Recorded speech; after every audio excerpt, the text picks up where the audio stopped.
आज हम लोग बात करने वाले हैं लेखा शास्त्र के एक सामान्य परिचय की। तो परिचय पढ़ने से पहले हमें ये तो पता होना चाहिए लेखा शास्त्र आई कहां से है। वैसे तो मानव सभ्यता जब से प्रारंभ हुई है तब से ही लेखा शास्त्र प्रयोग में आती रही है। गोस्वामी तुलसीदास जी ने भी जो रामचरितमानस है उसमें लेखा शब्द का प्रयोग किया था। इसी तरीके से हम लोग बचपन से सुनते आते हैं कि चित्रगुप्त यमराज जी के जो अकाउंटेंट है वो भी हिसाब किताब बनाते हैं, लेखा जोखा रखते हैं। तो कहीं ना कहीं जब से हम लोग समझते हैं मानव सभ्यता बनी है तब से कहीं ना कहीं हम लोग हिसाब किताब के बारे में जानते हैं। यानी कि लेखा शास्त्र वैसे तो मानव सभ्यता के साथ से स्टार्ट होता है, लेकिन एक सिस्टमेटिक तरीका कब से प्रारंभ हुआ है, इसका क्या इतिहास रहा है, उसके बारे में हम लोग बात करते हैं। तो देखिए हम लोग तो इसके इतिहास की अगर बात करें, लेखा शास्त्र का इतिहास क्या है। सबसे पहले अगर हम इसकी बात करते हैं तो जन्म कब हुआ। लेखा शास्त्र में हम लोग वर्ल्ड वाइड जो भी अकाउंटिंग सिस्टम पढ़ते हैं वो डबल एंट्री सिस्टम है, दोहरा लेखा प्रणाली है। तो इसी के बारे में हम बात करने वाले हैं। इस दोहरा लेखा प्रणाली का जन्म कब हुआ, कहां हुआ।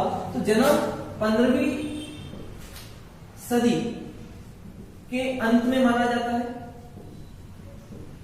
और इसके अगर पितामह की बात करें या इसके जनक की बात करें कि दोहरा लेखा प्रणाली के जनक कौन है, तो एक फेमस मैथमेटिशियन है, गणितज्ञ है, लुकास पेसियोली। लुकास पेसियोली इन्होंने 1494, स्टूडेंट्स ईयर आपको ध्यान में रखना है, लुकास पेसियोली 1494 में डबल एंट्री सिस्टम को प्रोपाउंड किया है, उसको विकसित किया है। इसी वजह से इसे हम लोग किस नाम से जानते हैं, इनके लेखा शास्त्र का जनक कहा जाता है। और ये कहां के रहने वाले हैं, तो इटली का एक शहर है वेनिस। तो वेनिस में दोहरा लेखा प्रणाली है, इटली में दोहरा लेखा प्रणाली का क्या हुआ है, उद्भव हुआ है या जन्म हुआ है। फिर अगर बात करें तो इन्होंने एक पुस्तक लिखी है 1494 ईस्वी में, और उसी पुस्तक के अंदर इन्होंने डबल एंट्री सिस्टम के बारे में बताया है। और उस पुस्तक का नाम जो है वो उन्होंने लैटिन लैंग्वेज में लिखी है। उसका नाम है डी कॉम्पोसेट स्क्रिप्चर्स। ये पुस्तक इन्होंने लिखी है। और कब लिखी है, 1494 में लिखी है। और भाषा इनकी थी लैटिन भाषा। लेकिन लैटिन भाषा होने की वजह से विश्व में लोग इस भाषा को समझ नहीं पाते थे। केवल जो इटली के आसपास के लोग थे या उस देश के जो लोग थे उसी तक वो सीमित रह गया था। इस वजह से आगे चलकर जब हम बात करते हैं 1543 ईस्वी की, तो 1543 ईस्वी में इसी बुक का इंग्लिश ट्रांसलेशन किया गया। और वो इंग्लिश ट्रांसलेशन करने वाला व्यक्ति है ह्यूज ऑल्ड कैंसिल। इस व्यक्ति ने क्या किया था, इसका अंग्रेजी में अनुवाद किया है। आगे अपन बात करें तो 1795 ईस्वी की, तो यहां पर एक व्यक्ति का नाम आता है एडवर्ड। और इस एडवर्ड ने डबल एंट्री सिस्टम का एक प्रणाली विकसित करी है, अंग्रेजी पद्धति। उसका नाम ध्यान रखना है दोहरा लेखा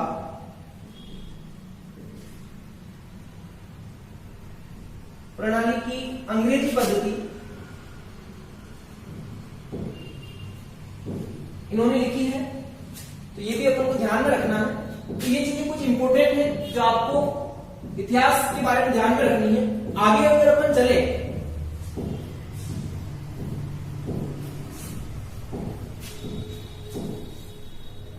अब हम लोग आगे अगर बात करें तो लेखा शास्त्र, लेखांकन व पुस्तपालन, इनमें क्या संबंध है। लेखा शास्त्र, लेखांकन और पुस्तपालन में क्या संबंध है, स्टूडेंट समझना इस चीज को।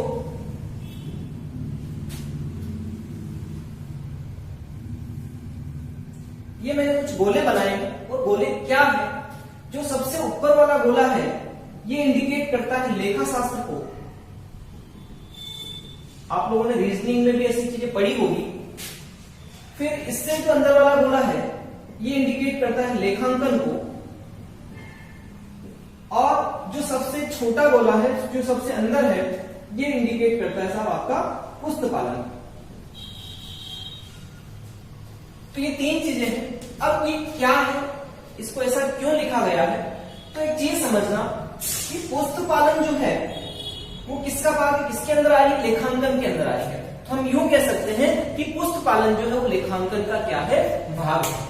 और लेखांकन किसमें आता है, लेखा शास्त्र में आता है। इसका मतलब लेखांकन किसका भाग हो गया, लेखा शास्त्र का भाग हो गया। तो ये चीजें हमें ध्यान रखनी है। सबसे पहले अगर अपन बात करें तो पुस्त पालन जो है, पुस्त पालन किसका भाग है, लेखांकन का भाग। और अगर अपन बात करें तो लेखांकन किसका भाग है, लेखांकन आपके लेखा शास्त्र का भाग है।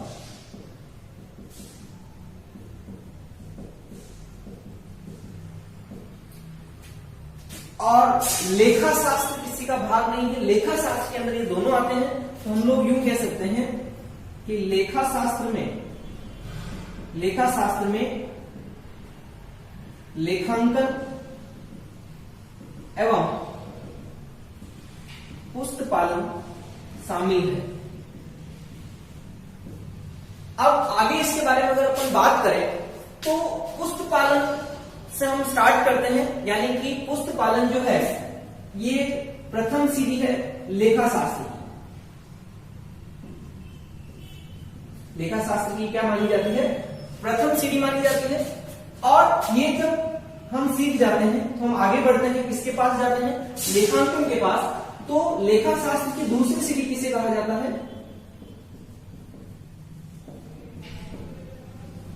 लेखांकन को कहा जाता है। तो ये कॉन्सेप्ट आपको समझ में आ गया होगा कि लेखा शास्त्र, लेखांकन और पुस्त पालन में क्या संबंध है। आगे हम लोग चलते हैं और इनके अर्थ की बात करें तो तीनों का हम लोग अर्थ भी देखते हैं, तीनों का मीनिंग क्या होता है, एक एक को हम समझते हैं। जो नॉन कॉमर्स स्टूडेंट्स हैं वो तो इसमें काफी कंफ्यूज रहते हैं, लेकिन बहुत सारी वैकेंसीज ऐसी आती है, जैसे लास्ट जो जूनियर अकाउंटेंट था उसमें नॉन कॉमर्स को भी अलाउड किया था। इस बार चांसेस हैं कि केवल कॉमर्स को ही अलाउड करें।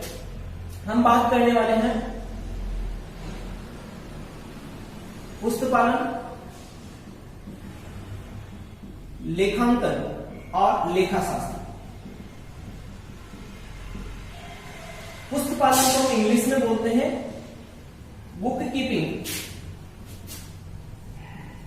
लेखांकन को हम कहते हैं अकाउंटिंग, और लेखा शास्त्र को हम लोग कहते हैं अकाउंटेंसी। समझे पूर्वज क्या है।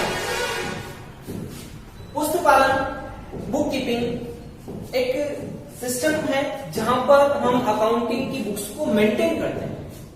पुस्त पालन क्या है, लेखा शास्त्र की वह सीढ़ी है जहां पर हम लोग पुस्तकों को मेंटेन करते हैं, पुस्तकों को रखते हैं। अब किस प्रकार की पुस्तकें, जहां पर लेखा किया जाता है उसकी पुस्तकें, जैसे कि प्रारंभिक लेखे की बहिया जिसमें जर्नल और सहायक बहिया हम पढ़ते हैं वो मेंटेन की जाती है, खाता बहिया मेंटेन की जाती है। तो सारा का सारा काम किसमें किया जाता है, पुस्त पालन में किया जाता है। यानी कि पुस्त पालन में हम लोग क्या करते हैं, व्यवहारों को पहचानते हैं, व्यवहारों का वर्गीकरण करते हैं, व्यवहारों को दर्ज करते हैं और उसके बाद एक निष्कर्ष पर हम लोग पहुंचते हैं। तो यहां पर हम लोग पुस्त पालन में व्यवहारों की पहचान,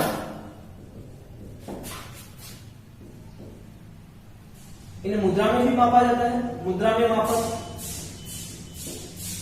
आगे अगर हम बात करें तो उनको दर्ज करते हैं, रिकॉर्ड करते हैं, दर्ज, और उसके बाद वर्गीकरण। और वर्गीकरण तक की जो प्रक्रिया होती है वो पुस्त पालन का पार्ट माना जाता है, बुक कीपिंग का पार्ट माना जाता है, क्योंकि यहाँ पर हम लोग ट्रांजैक्शंस को आइडेंटिफाई करते हैं, पहचानते हैं, और पहचानने के बाद उनको मनी में मेजर्स करते हैं, मुद्रा में मापते हैं, मुद्रा में मापने के बाद उनको रिकॉर्ड करते हैं। रिकॉर्ड कहां पर किया जाता है, जर्नल हम लोग इसके लिए बनाते हैं, जर्नल के बाद हम लोग इसका वर्गीकरण, क्लासिफिकेशन करेंगे, और क्लासिफिकेशन होगा लेजर के अंदर। तो यहां तक की प्रक्रिया किसका पार्ट मानी जाती है, आपके पुस्त पालन का पार्ट मानी जाती है। फिर आगे अगर अपन बात करें लेखांकन, तो लेखांकन या अकाउंटिंग क्या होती है? लेखांकन या अकाउंटिंग लेखा शास्त्र की दूसरी सीढ़ी है, क्योंकि ऐसा कहा जाता है कि जहां पुस्तक पालन का कार्य समाप्त होता है उसके बाद क्या स्टार्ट होता है? लेखांकन की प्रक्रिया स्टार्ट होती है। जहां पुस्तक पालन का कार्य समाप्त हो जाता है वहां पर लेखांकन का कार्य प्रारंभ होता है। इसके अंदर क्या क्या आता है? तो इसके अंदर आते हैं हमारे अंतिम खाते बनाना,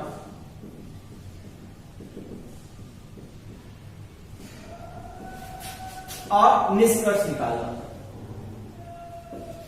निष्कर्ष भी होगा इसके अंदर,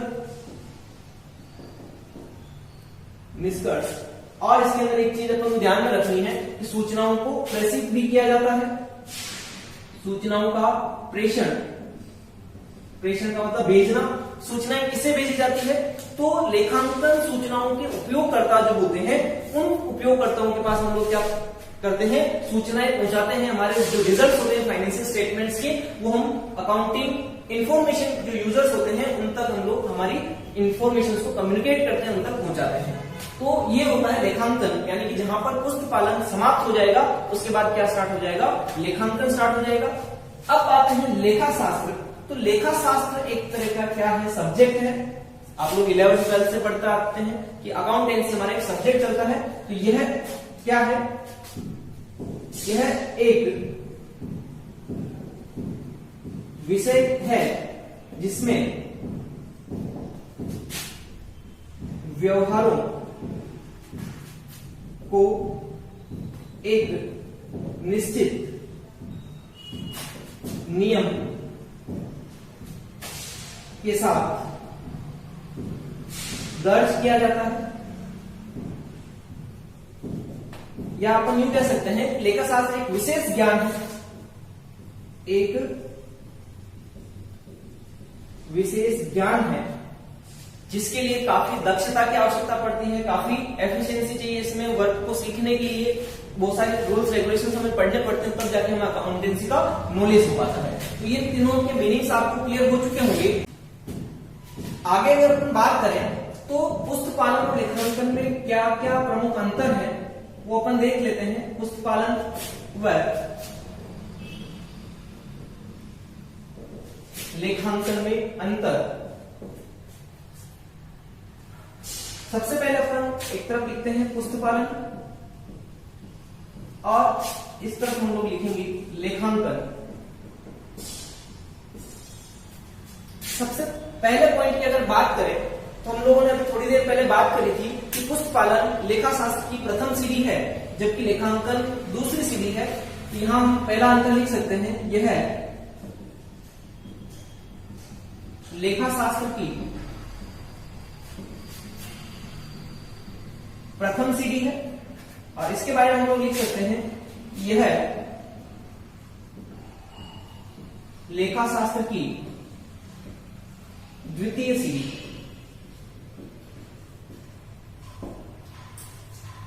नेक्स्ट अगर अपन बात करें तो इसमें पुस्तक पालन को एक सामान्य पढ़ा लिखा सा, एक सामान्य जानकारी रखने वाला व्यक्ति भी पुस्तक पालन का काम कर सकता है, लेकिन लेखांकन का कार्य करने के लिए एक विशेष योग्यता की आवश्यकता पड़ती है। तो यहां पर हम लिखेंगे इसमें विशेष योग्यता की आवश्यकता नहीं।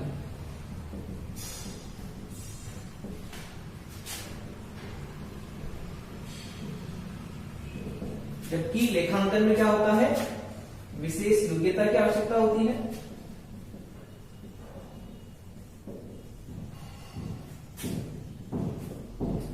नेक्स्ट डिफरेंस की अगर अपन बात करें, नेक्स्ट डिफरेंस में हम ये बता सकते हैं कि जो बुक कीपिंग है, पुस्तक पालन है, एक रूटीन वर्क है, सामान्य कार्य है, जबकि लेखांकन रूटीन वर्क नहीं। हम लोग रोज अकाउंटिंग नहीं करते हैं। नॉर्मल वे में हम लोग बोलते हैं अकाउंटिंग कर रहे हैं, लेकिन वास्तविकता में रोज अकाउंटिंग नहीं होती है। जब सारी चीज पुस्तक पालन का काम समाप्त हो जाता है उसके बाद अकाउंटिंग स्टार्ट होती है, यानी कि ये विश्लेषणात्मक कार्य है। ये एक सामान्य कार्य है, जबकि ये क्या है? एक एनालिटिकल वर्क है, विश्लेषणात्मक कार्य है। यहां लिखेंगे यह एक सामान्य कार्य है, जबकि लेखांकन एक विश्लेषणात्मक कार्य है। और डिफरेंसेस की अगर अपन बात करें तो पुस्तक पालन में क्या किया जाता है? व्यवहारों को पहचान कर उन्हें दर्ज किया जाता है, जबकि लेखांकन में हम लोग क्या करते हैं, उनका सारांश तैयार करते हैं। तो यहां पर हम लिखेंगे व्यवहारों को पहचान कर उन्हें दर्ज किया जाता है। इधर हम लिखेंगे इसमें सारांश व व्यापारिक परिणाम ज्ञात किए जाते हैं।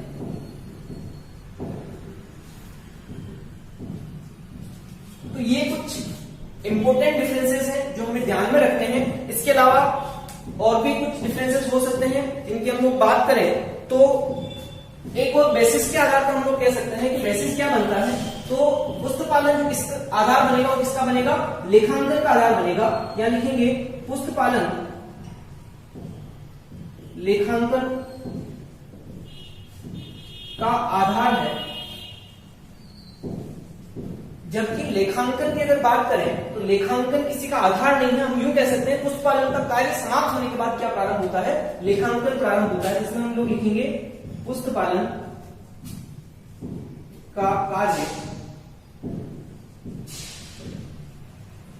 समाप्त होने पर लेखांकन प्रारंभ होता है। तो ये इंपॉर्टेंट डिफरेंसेस हैं जो हमें ध्यान में रखने हैं। आज की क्लास में हम लोग इतना ही डिस्कस करते हैं। अभी हम अकाउंटेंसी के परिचय में और भी बहुत सारी चीजें हम डिस्कस करने वाले हैं, वो मिलते हैं हम लोग नेक्स्ट क्लास के साथ। तब तक के लिए जय हिंद, जय भारत।